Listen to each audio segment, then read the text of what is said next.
Hello everyone. इस video में हम क्लास 10th मैथ्स के चैप्टर अर्थमेटिक प्रोग्रेशन यानी एपी इसके एमसीक्यूज करेंगे। इस वीडियो में टोटल 10 एमसीक्यूज है और सभी एमसीक्यूज बहुत इंपॉर्टेंट हैं और आपके आने वाले एग्जाम में डेफिनेटली आपकी हेल्प करेंगे।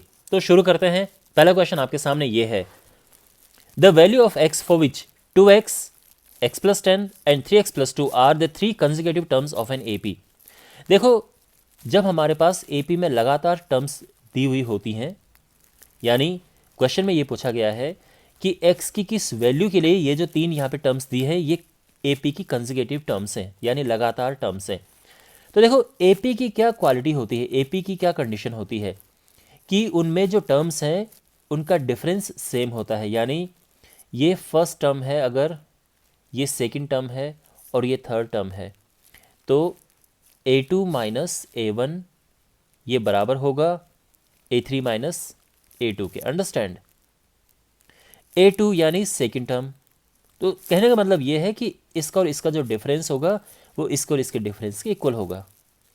तो x plus 10 minus 2x is equal to this minus this.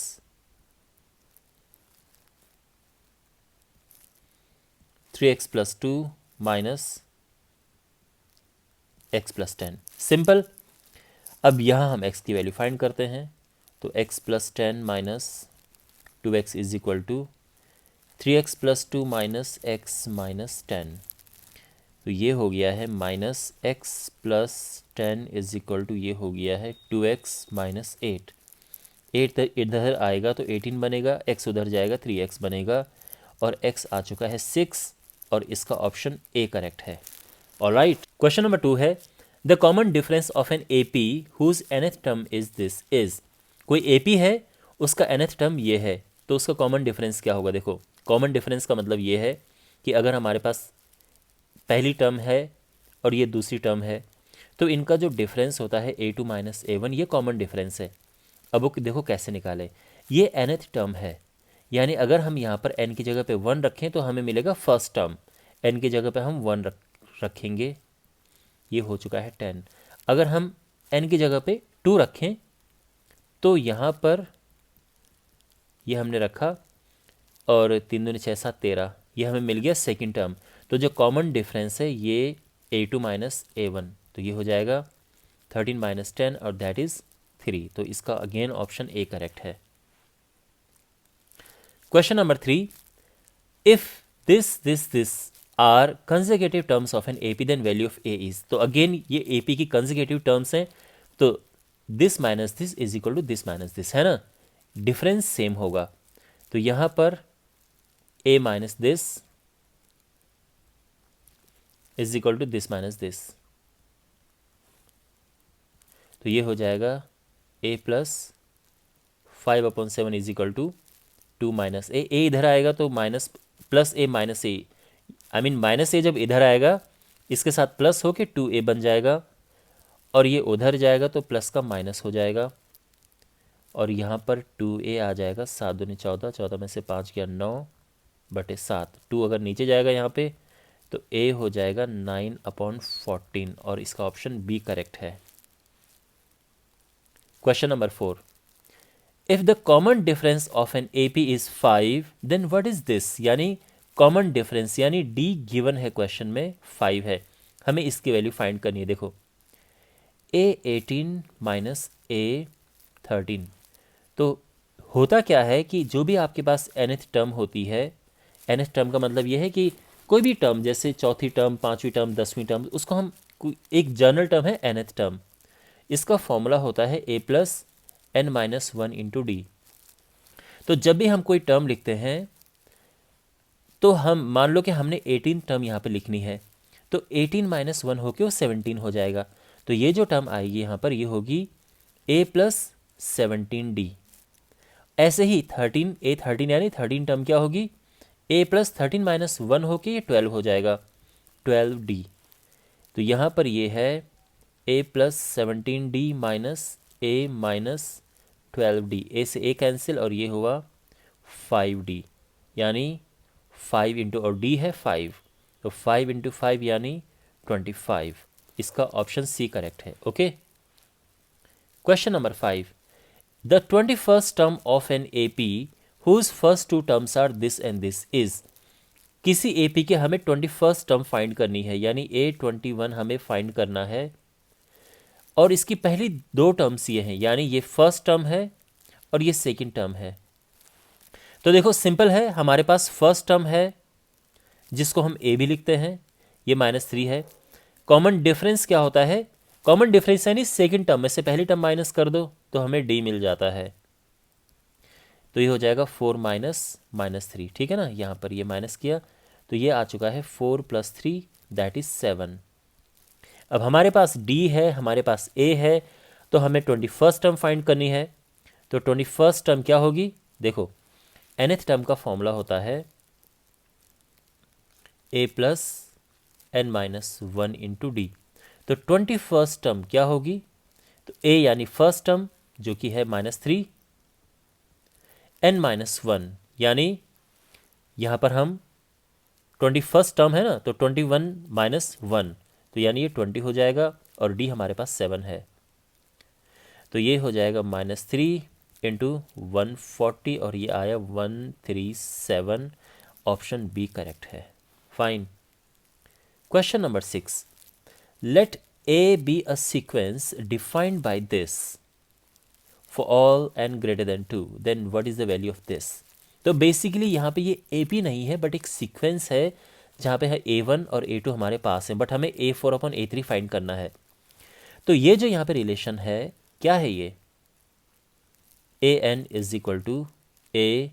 an-1 + an-2।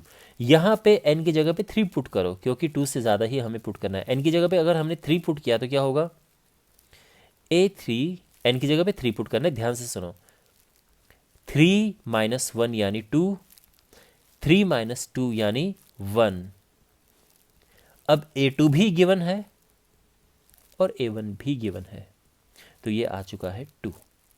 ऐसे ही हम यहाँ पर पुट करेंगे n की जगह पे 4, तो ये होगा A4 = 4 - 1 करेंगे तो 3 आएगा, ये A3 हो जाएगा, एंड 4 - 2 करेंगे तो 2 आएगा, ये A2 हो जाएगा। A3 जो है ये है 2, एंड A2 जो है A2 ये 1 है, A2 1 है। हमारे पास A3 है और हमारे पास A4 है, तो A4/A3 क्या होगा? 3/2। इसका ऑप्शन डी करेक्ट है। फाइन।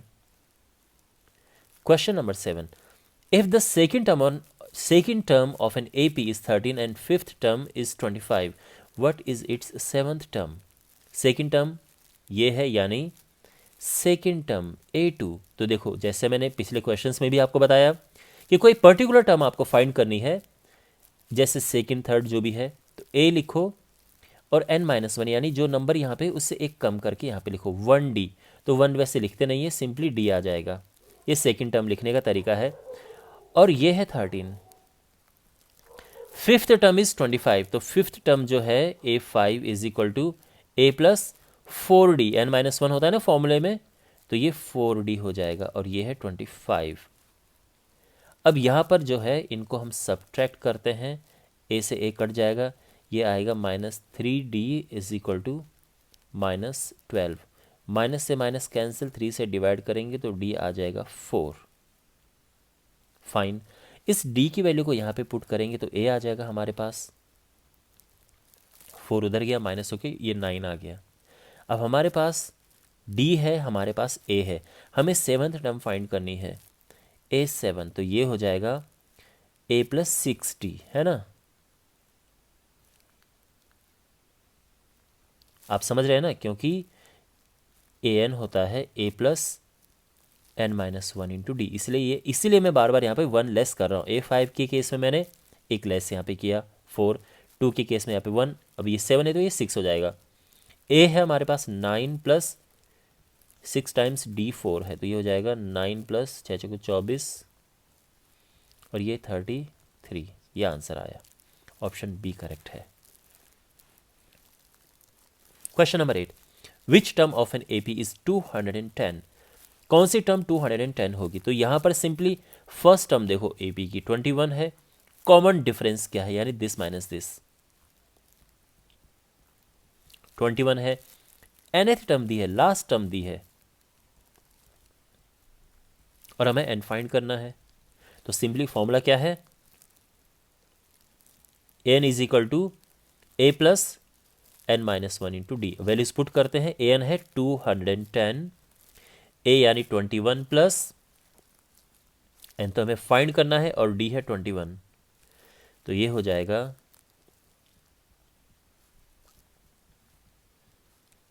माइनस 21 से 21 कैंसिल हो गया, और 21 से यहाँ डिवाइड देंगे तो ये हो जाएगा 210 divide by 21 is equal to n, और n आ चुका है 10, तो हमारा ऑप्शन बी करेक्ट है। फाइन। क्वेश्चन नंबर 9, यहाँ पे a यानी फर्स्ट टर्म 1 है और nth टर्म 20 है, Sn दिया है, तो n is equal to what. देखो एक फॉर्मूला होता है सम ऑफ AP का, Sn is equal to n upon 2 a plus an। ध्यान रखना इसका sum of n terms of an AP का ये भी फॉर्मूला होता है। आपके माइंड में ये फॉर्मूला होगा 2a plus n minus 1 into D, लेकिन ये भी इसका फॉर्मूला होता है। तो अगर हमारे पास सम दिया, अगर हमारे पास नंबर ऑफ टर्म्स है, a है an है, तो अक्सर हम ये फॉर्मूला यूज़ करते हैं। एनीवे यहाँ पे हमारे पास सम दिया है Sn जो कि है 399, n हमें फाइंड करना है, a जो फर्स्ट टर्म वो 1 है और an है 20, तो 2 का इधर मल्टीप्लाई करेंगे 399 टाइम्स 2, और ये 21 नीचे आएगा इज इक्वल टू n। 21 से हम इसको काटेंगे तो ये हो जाएगा 21, पहले 3 से काट देते हैं, 3 7 21, 133, और 7 19, तो n आ जाएगा 19 दूने 38, और हमारा ऑप्शन सी करेक्ट है। Fine. Question number 10, the sum of first 5 multiples of 3 is. तो 3 के जो पहले 5 मल्टीपल्स हैं उसका हमें सम फाइंड करना है। तो देखो पहले 5 मल्टीपल का मतलब ये है कि 3 into 1 plus 3 into 2 plus 3 into 3 plus 3 into 4 plus 3 into 5। अब इसको आप दो तरह से कर सकते हैं। कैसे? या तो आप 3 कॉमन ले लो, अंदर बचा 1 प्लस 2 प्लस 3 प्लस 4 प्लस 5, इसको प्लस करो, 5 1 6, 6 2 12 3 15, 15 और ये 45, ये हमारा ऑप्शन ए करेक्ट है। लेकिन देखो हो सकता है कि आपके पास फर्स्ट 5 ना हो, फर्स्ट 100 मल्टीपल्स हो, फिर तो हम सीधे ऐसा प्लस नहीं कर सकते ना। वो कैसे करेंगे? देखो अगर हमारे पास क्वेश्चन में यहाँ 5 नहीं होता मान लो, और फर्स्ट 100 मल्टीपल्स होता, तो फिर हम क्या करते, 3 कॉमन लेते और हमारे पास होता 1 plus 2 plus 3 plus up to 100, और अब हम इसको आराम से प्लस कर सकते हैं। कैसे? 3 हमने लिया, अब ये सम ऑफ n टर्म्स, देखो इसका एक फॉर्मूला तो सीधे होता है कि n into n plus 1 upon 2। अगर हमारे पास 1 2 3 4 सीधे नंबर है ना, तो ये सीधा फॉर्मूला होता है। तो यहाँ या तो हम सीधा फॉर्मूला लगा दें 101 अपॉन 2। देखो ये क्वेश्चन ऑलरेडी हो चुका है, मैं आपको बस इसमें एक्स्ट्रा जानकारी दे रहा हूँ कि अगर हमारे पास 100 मल्टीपल्स होते तब तो हम क्या करते। और इसके बाद देखो यहाँ पर हम इसको काट देंगे तो ये आ जाएगा 150 इंटू 101, और ये आ जाएगा 15150। अगर हमारे पास होता फर्स्ट 100 मल्टीपल। और देखा आपने कैसे हमने किया है, ये वाला फॉर्मूला हमने यूज़ किया है। मैं ये फॉर्मूला आपको फिर से बता देता हूँ। अगर हमारे पास कभी भी इस तरह से हो कि 1 प्लस 2 प्लस 3 सीधे सीधे नंबर हो अप टू n, उसका ये फॉर्मूला है। यानी अगर हमारे पास हो कि मान लो सीधे 1 से, बिल्कुल मैं नेचुरल नंबर की बात कर रहा हूँ, 1 से शुरू होके 1 प्लस 2 प्लस 3 और अप टू हमारे पास है मान लो 10, इन सब को प्लस करना है। तो इसका तरीका क्या है? देखो n इंटू एन प्लस 1, तो एक बढ़ के यहाँ पे लिखो अपॉन 2, तो ये कटेगा और ये आ जाएगा 55। तो ये ध्यान में रखना, ठीक है, काफ़ी हेल्पफुल फॉर्मूला है।